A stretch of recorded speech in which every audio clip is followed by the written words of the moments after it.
처음에는 의견 교환이 있던 대화가 어느 순간 감정 싸움으로 번지기 시작합니다. 아니, 그걸 몰라? 너는 세상을 너무 순진하게 본다. 아니, 형이야말로 너무 극단적이야. 제대로 알고 말하는 거 맞아? 한번 불이 붙으면 절대 꺼지지 않습니다. 결국 기분 상한 채로 모임이 끝나고 다음번엔 이런 자리를 피하고 싶어집니다. 사실 정치 얘기에서 누가 옳고 그른지는 중요하지 않습니다. 애초에 각자 믿고 싶은 게 다르기 때문에 절대 결론이 나지 않습니다. 오히려 맞아, 그렇구나 하고 넘어가는 사람이 현명한 것입니다. 어떤 사람들은 대화를 하는 목적이 다릅니다. 서로 생각을 주고받으며 이해하려는 것이 아니라 무조건 자기가 이기고 싶어서 말꼬리를 잡고 늘어지는 사람들이 있습니다. 이런 사람들과 대화를 나누다 보면 처음에는 평범한 의견 교환 같다가도 어느 순간부터 이상하게 말이 꼬이고 기분이 상하기 시작합니다.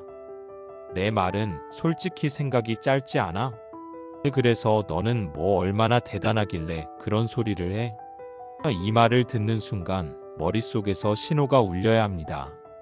아, 이건 대화가 아니라 싸움이구나. 그런 사람들은 논리적인 설명이 필요한 것이 아닙니다. 애초에 내 의견을 듣고 싶어 하는 것도 아닙니다. 그저 내 말에 트집을 잡고 우위를 점하고 싶을 뿐입니다. 이런 상황에서 실수하는 사람들의 공통점이 있습니다. 아니, 나는 그냥 내 의견을 말한 것뿐인데 왜 자꾸 말꼬리를 잡지? 그렇게 상대를 이해시키려 하고 차근차근 설명하려고 합니다. 하지만 이것은 함정입니다. 이들은 애초에 논리적으로 토론할 의사가 없습니다. 내 말을 듣고 이해하려는 것이 아니라 그냥 내가 틀렸다는 결론을 내리고 싶어 할 뿐입니다. 이때 가장 멍청한 행동이 뭔지 아십니까? 아니야, 내 말은 그런 뜻이 아니고 하면서 열심히 설명하는 것. 그 순간 상대는 속으로 웃고 있을 겁니다. 하, 걸려들었군.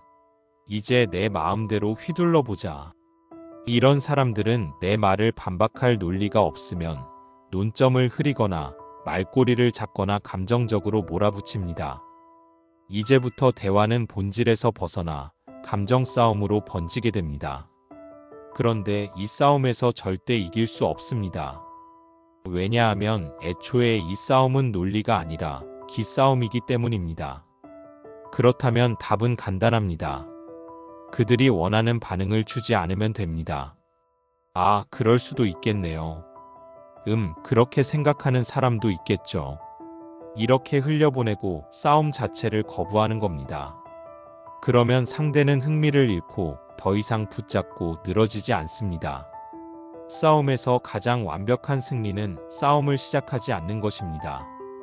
논리적으로 설득되지 않는 사람도 피해야 하지만 그보다 더 피해야 할 사람은 감정적으로 몰아붙이는 사람입니다.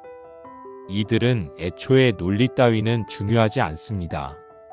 무엇이 맞고 틀린지가 아니라 상대를 벼랑 끝으로 몰아붙이고 감정을 터뜨리게 만드는 것이 목적입니다. 내가 그렇게 똑똑하면 다 해봐. 나는 이렇게 힘들어 죽겠는데. 넌 도대체 왜 그러는 거야? 그렇게 잘났으면 너 혼자 살아. 이런 말들을 들으면 어떤 기분이 드십니까? 순간적으로 억울하고 화가 나고 반박하고 싶어집니다. 그런데 바로 그 순간이 상대가 원했던 상황입니다.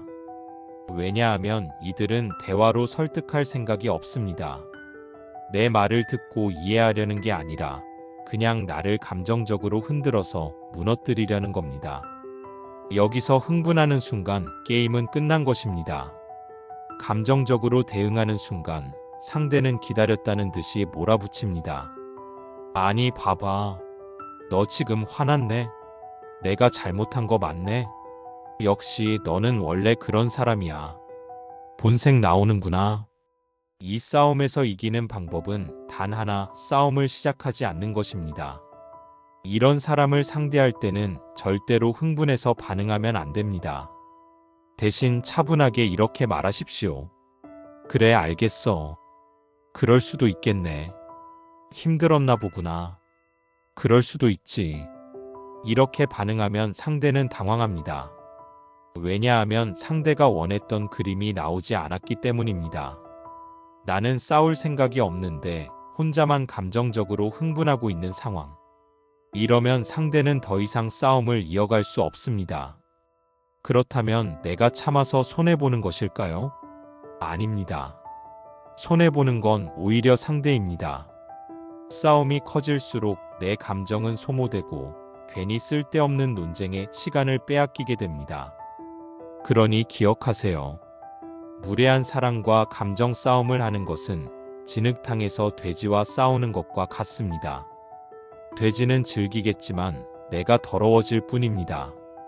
이길 방법은 단 하나, 그 싸움 자체를 피하는 것입니다. 누구나 한 번쯤 이런 상황을 겪어본 적이 있을 것입니다. 억울하게 몰리고 말이 통하지 않는 사람과 부딪히면서 이건 아니지 하고 목소리를 높였던 경험. 그런데 돌아보면 어땠나요? 그 싸움에서 이긴다고 해서 정말 속이 시원했던가요? 상대가 내가 맞아 하고 깨달음을 얻고 사과라도 하던가요? 아니면 괜히 기분만 상하고 감정만 소모되고 괜히 말했다 하고 후회했던 적이 더 많지는 않았나요? 쇼펜하우어는 이렇게 말했습니다. 어리석은 사람과 논쟁하는 것은 싸워서 이기는 것이 아니라 그와 동급이 되는 것이다. 이 말을 곱씹어 보면 논쟁을 피하는 것이 왜 중요한지 더 깊이 이해할 수 있습니다. 상대가 감정적으로 나오면 내가 아무리 논리적으로 대응해도 소용이 없습니다. 그 사람은 이길 생각이 아니라 내 기를 죽이고 감정을 흔들 생각이 뿐이니까요. 그렇다면 어떻게 해야 할까요? 상대가 언성을 높이고 감정적으로 몰아붙이면서 싸움을 걸어올 때 침착하게 미소를 짓고 이렇게 대답하십시오. 그럴 수도 있겠네요. 맞아요. 그렇게 생각할 수도 있죠. 이렇게 말하면 상대는 더 이상 뭐라고 할 수 없습니다. 싸움이 될 재료를 주지 않았기 때문입니다. 일부러 싸움을 거는 사람들은 상대가 흥분해서 같이 달려들기를 바랍니다.